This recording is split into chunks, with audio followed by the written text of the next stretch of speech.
Bismillahirrahmanirrahim. Assalamualaikum warahmatullahi wabarakatuh. Perkenalkan, nama saya Nenek Rohila Suryaningsih, Sarjana Ekonomi, Guru Mata Pelajaran Ekonomi, kelas 10 SMA Negeri 1 Lobener, Kabupaten Indramayu. Materi yang akan kita bahas adalah tentang Bank Sentral dan Sistem Alat Pembayaran Ekonomi, kelas 10. Desember 2022, PKGTK, Jabar. Selamat pagi anak-anak, bagaimana keadaanmu hari ini? Semoga kalian dalam keadaan sehat walafiat.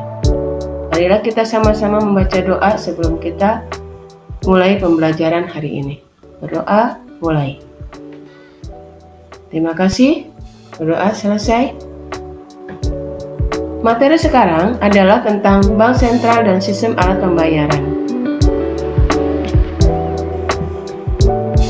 Tujuan pembelajaran, dengan mempelajari bab ini, Anda diharapkan mampu, yang pertama, menjelaskan pengertian dan komponen-komponen yang membentuk sistem pembayaran, yang kedua, menjelaskan evolusi sistem pembayaran. Marilah kita mulai dengan pengertian Bank Sentral. Bank Sentral adalah badan keuangan yang umumnya dimiliki pemerintah yang bertugas mengatur dan menstabilkan badan-badan keuangan menurut Undang-Undang Republik Indonesia Nomor 3 Tahun 2004 tentang perubahan Undang-Undang Republik Indonesia Nomor 23 Tahun 1999. Bank Indonesia adalah lembaga keuangan independen dalam melaksanakan tugas dan wewenangnya bebas dari campur tangan pemerintah ataupun pihak lain.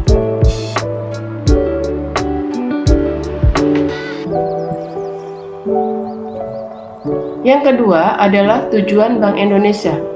Bank Indonesia mempunyai tujuan tunggal, yaitu mencapai dan memelihara kestabilan nilai rupiah baik terhadap barang ataupun jasa maupun terhadap mata uang asing. Tugas Bank Indonesia yang pertama, menetapkan dan melaksanakan kebijakan moneter. Yang kedua, mengatur dan menjaga kelancaran sistem pembayaran. Wewenang dari Bank Indonesia. Wewenang Bank Indonesia ada dua, yaitu yang pertama, menetapkan sasaran moneter dengan memperhatikan sasaran laju inflasi. Yang kedua, melakukan pengendalian moneter dengan cara yang pertama adalah operasi pasar terbuka, yang kedua, penetapan tingkat diskonto, yang ketiga, penetapan cadangan wajib minimum, dan yang keempat, pengaturan kredit atau pembiayaan di mana ada uang ketat dan uang longgar.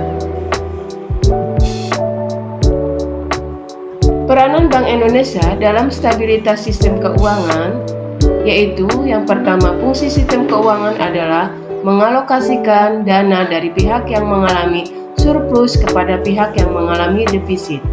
Yang kedua, sistem keuangan yang stabil adalah sistem keuangan yang kuat dan tahan terhadap berbagai gangguan ekonomi sehingga mampu melakukan fungsinya.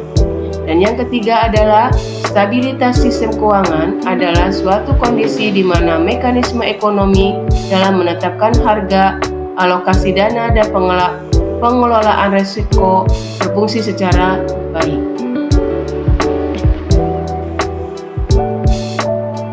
Selanjutnya adalah akibat ketidakstabilan sistem keuangan. Yang pertama adalah transmisi kebijakan moneter tidak berfungsi secara normal. Yang kedua, fungsi intermediasi tidak bisa berjalan sebagaimana mestinya akibat alokasi dana yang tidak tepat. Yang ketiga, ketidakpercayaan publik terhadap sistem keuangan. Dan yang keempat, sangat tingginya biaya penyelamatan terhadap sistem keuangan apabila terjadi krisis.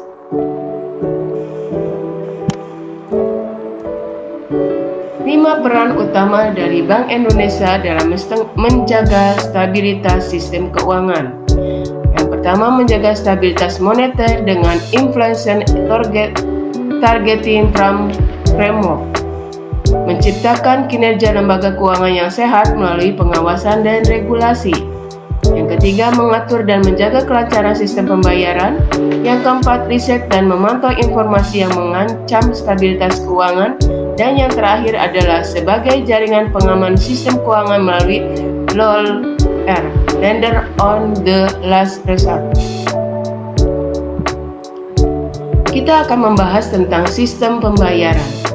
Pengertian dari sistem pembayaran adalah sistem pembayaran cara yang disepakati untuk mentransfer suatu nilai atau volume antara pembeli dan penjual dalam suatu transaksi.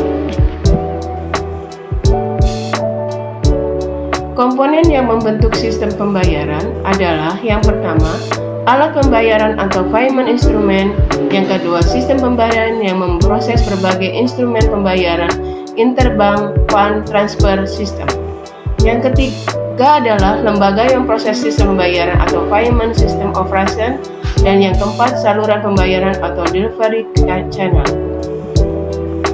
Peranan sistem pembayaran dalam perekonomian adalah menjamin kelancaran pasar sebagai tempat transaksi, memungkinkan terjadinya spesialisasi produksi, menentukan tingkat efisiensi transaksi, memengaruhi tingkat dan laju pertumbuhan ekonomi serta efisiensi pasar keuangan, mendukung terciptanya stabilitas sistem keuangan, channel utama transmisi kebijakan moneter, mendukung efisiensi dan efektivitas fungsi intermediasi lembaga keuangan, dan yang terakhir adalah mendorong mobilitas aliran dana secara lebih cepat. Risiko dalam sistem pembayaran dan pengendalian adalah sistem transfer dana elektronik tergantung pada keadaan jaringan komunikasi, di mana jaringan komunikasi yang kurang baik dapat menimbulkan risiko operasional dan juga bisa membuat gangguan operasional berpotensi memperlambat mekanisme statement dana. Demikian yang Ibu jelaskan pada materi kali ini. Kurang lebihnya Ibu minta maaf. Assalamualaikum warahmatullahi wabarakatuh.